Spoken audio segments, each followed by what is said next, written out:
बच्चों के तो चरण धो धो करके आशीर्वाद ओढ़ देते हैं।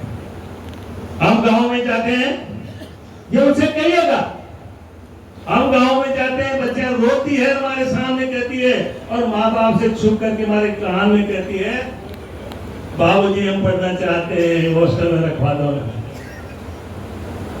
इसलिए मैं ज्यादा बात नहीं करके इस पॉइंट पे एक बात अर्ज करना चाहूंगा कि आप नियम पूर्वक चलिए।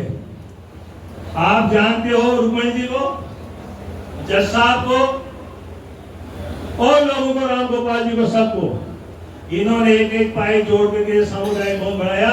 वहां आपकी पुलिस के ताड़े लगवा दिए, वहां पुलिस कड़ी कर दी, जेल में जाने की स्थिति में।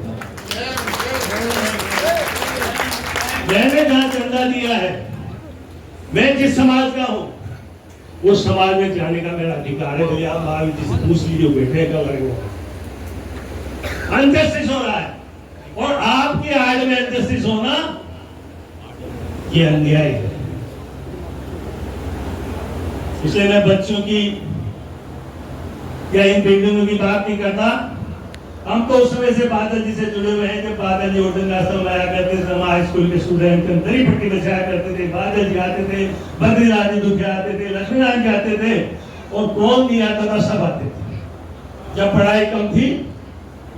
आज ये समाज पढ़ाई में बहुत आगे बढ़ गया है, लेकिन हो क्या रहा है, पहले सेक्रेटरीट में आप तो जानते हो माननीय स्पीकर साहब, 10 नेम प्लेटें आदिवासियों की लगती थी, आज 2 रह गई है। कारण क्या है, इस समाज के 10 आदमी रिटायर होते हैं, 3 दिन वंचित और आदिवासियों के खाते में रात के 12 बजे लिए आपकी सेवा करने को तैयार। हम पहले समाज के, बाद में पार्टी के, तो समाज के साथ अनजस्टिस 12 में हो जाए। मैं पात्र जीएल राव साहब को दूंगा, इसके बाद दूंगा नहीं तो आप इसको पॉलिटिकल बना लोगे, दूंगा। जाने से पहले आप लेके जाना, इससे बड़ा कोई अनजस्टिस नहीं। ये किसने निकाला? मुझे लगता है आपकी सरकार ने नहीं निकाला, आपके आदमी ने नहीं निकाला, लेकिन किसने निकाला? तो बहुत सी बातें कहने को है, लेकिन मैं कुछ बातें कहूंगा, उसके बाद आपको जो यूनिवर्सिटी हमारी जनजाति की बनी है, हमने 56 करोड़ रुपए इकट्ठे किए, 18-20 करोड़ रुपए तो एमएलए एमपी दे दिए। फिर वह ये बिल्डिंग है कन्या छात्रावास को और हमारे सामुदायिक भवन को बैंकों में गिरवी क्यों?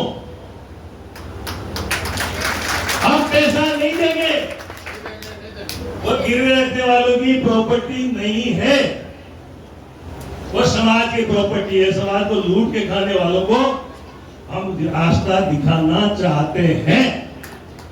और बिरला साहब आप मदद करोगे, भाई मदद हमारा बाप की गाना वोट दे जाओ, पहिया के तो छाए राष्ट्र आप देखो।